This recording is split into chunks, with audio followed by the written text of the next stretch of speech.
Bonjour à tous et bienvenue dans ce nouvel épisode de Vivez la Vendée. On est à Bazoges-en-Paré avec Alban. Bonjour Alban. Bonjour Anaïs. Est-ce que tu peux te présenter? Je crois que tu es le plus jeune luthiste de Vendée. C'est ça, c'est ce qu'on dit apparemment. Donc je suis luthiste et puis j'ai commencé le luth en fait il y a 14 ans de cela. Voilà, ça fait pas mal d'années. Oui, Et sur ton puis- jeune âge. Oui. T'as 22 ans, c'est ça? C'est exactement ça. Ah ouais. Et puis en fait c'est venu alors d'une façon assez banale. C'est mon père qui m'a proposé d'en jouer. Et comme je connaissais un peu la musique ancienne, parce que j'ai été baigné grâce à mes parents dans ce milieu-là, mais je ne connaissais pas le luth. Et il me disait, le luth, voilà, ça te dit quelque chose? Non, 8 ans déjà. Et puis, pourquoi pas découvrir, voilà, j'étais pas contre. Et puis, depuis, le luth ne m'a pas quitté. Voilà, c'est fou, quand dingue, même. mais c'est fou. Et puis, voilà, maintenant, j'en joue, je suis professionnel, c'est mon ton métier. C'est exactement ça. c'est Tu ma vis vie. de ça. Ouais, c'est ma vie. Et puis, voilà, avec les saisons d'été, les concerts, les enregistrements, comme il y a une semaine, sur mon deuxième CD. Donc non, c'est génial, voilà. Trop bien. Et est-ce que tu performes que en Vendée ou partout en France? Parce que c'est un instrument qui attire. Alors, surtout dans la région, tout autour de la Vendée, je gravite autour de la Vendée. Mais bon, après, j'ai fait des concerts également dans le centre de la France, à l'abbaye de Mémac, D'accord. en Corrèze. Et Donc il y a une demande. voilà. Mais puis dans les Alpes aussi. Donc, mais après, voilà.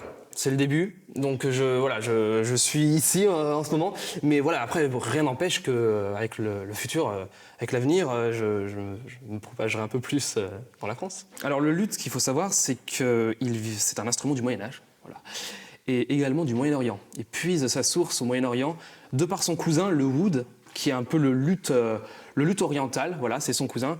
Il vient de là-bas, en fait. D'accord. Et avec la fin du Moyen-Âge, le luth s'est propagé un peu dans toute l'Europe, avec la conquête des Maures, dans le sud de l'Espagne. Et puis il s'est décliné en plusieurs instruments. Le luth, il y a la guitare Renaissance, le théorbe, ce qu'on appelle l'archiluth, le très grand luth.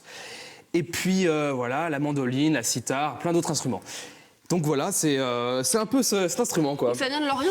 C'est ça. Mais quel pays en particulier? Il n'y a pas un pays, ça on ne sait pas. Il n'y a pas de pays en question qui est tout indiqué.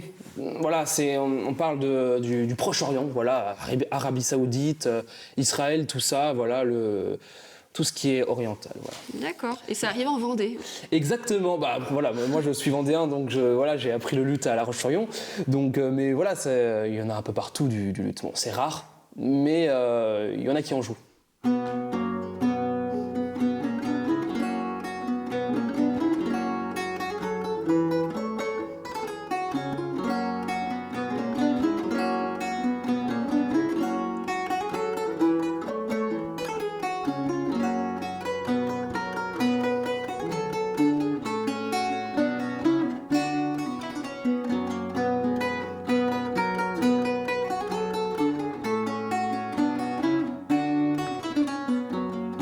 Ça représente combien d'heures de travail de réussir à avoir ton niveau là, en sachant que tu lances ton premier album, donc il y a du travail, j'imagine. Il y a du travail, évidemment, et puis c'est un travail long terme, j'ai envie de dire, qui a commencé en 2010. Bon, voilà, au début, c'était une demi-heure par jour, après ça a monté 1h, 1h30, là, on est plutôt sur du 4 heures.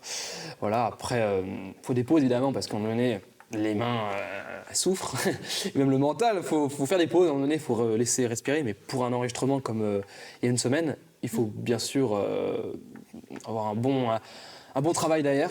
Faut pas trop s'arrêter sur de longues périodes, sinon après c'est dur de reprendre. Donc voilà, mais bien sûr c'est à long terme. Faut toujours travailler un petit peu, toujours. Même si c'est pas énormément, même s'il y a à un moment donné une journée où je fais une demi-heure, 1 heure, c'est déjà ça. Donc voilà, je dirais que c'est plutôt comme ça se travaille. Est-ce que tu as toujours voulu faire ce métier de musicien luthiste ou parce que j'imagine que ta famille t'a un peu poussé vu que ton père fait ce métier-là, etc. Est-ce que toi, c'était ta volonté en fait? Déjà, à 8 ans, j'avais pas de projet en tête. J'avais pas de projet en tête déjà. J'étais en mode, à l'école, il y a le collège, tout ça. Mais non, j'étais plutôt ouvert. Et puis, en fait, en découvrant ce milieu, c'est pas que j'ai découvert ce milieu, c'est que j'ai plutôt découvert le luth. Parce que la musique ancienne, je connaissais, mais j'aimais beaucoup déjà. Mais le fait de découvrir en plus le luth, Bah, c'était génial. Et puis voilà, maintenant je suis embarqué dedans et puis ça me plaît énormément. C'est pas une prise d'otage. Non, mais carrément. Après, voilà, je fais d'autres instruments également. Je fais un peu de batterie, je fais un peu de clavier. Mais non, tout ce qui... C'était évident, vu que tu as commencé tôt, tu t'es baigné dans cet univers-là de la musique. C'est exactement ça. Et puis, c'est pas que c'est un coup de foudre d'un seul coup, ça se fait sur plusieurs années.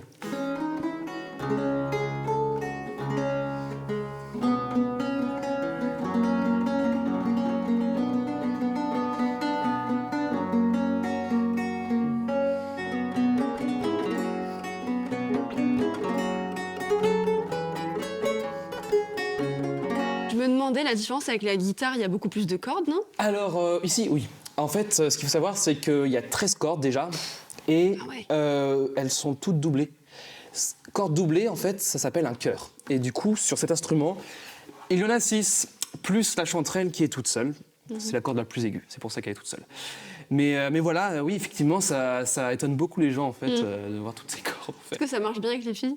Ah bah alors ça, je sais pas. Pour l'instant, j'ai pas eu tant d'aventures pour l'instant, mais je pense que ça peut être tout. Peut-être. Non, je sais pas. Mais C'est un mystère pour le moment. c'est un mystère.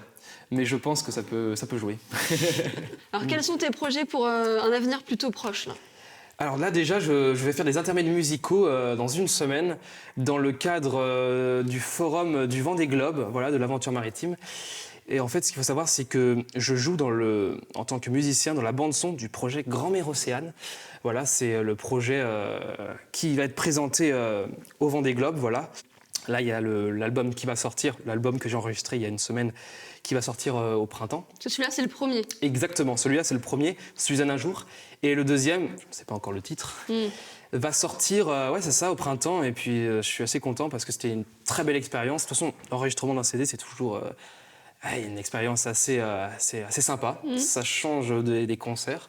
Est-ce que tu es à la recherche de musiciens, de chanteurs pour C'est exactement composer ça. un groupe ou pas du tout? Peut-être, Ouais. ça pourrait le faire, un groupe, parce que bon, depuis pas mal de temps, je suis toujours assez solo. J'ai joué avec des ensembles, bien évidemment, mais c'est vrai que je suis un peu trop solo, et j'aimerais bien jouer avec d'autres instrumentistes, chanteurs ou chanteuses. Mais Ça de peut l'époque être- médiévale, enfin, les instruments. Oui, Renaissance, mais rien n'empêche. Ah, Voilà. c'est intéressant ça. C'est Un intéressant, mélange de- mais rien n'empêche de jouer avec des gens qui font bien sûr de la chanson moderne, tout ça, ça pourrait être Carrément. vraiment cool. Et puis, J'ai jamais c'est- vu ça, moi. Un mélange d'instruments de plein d'époques différentes. Voilà, c'est pas encore fait, mais c'est vrai que j'y ai songé. Tu te fermes pas de porte, quoi. Non, ah non, surtout pas. Non, faut être ouvert au max.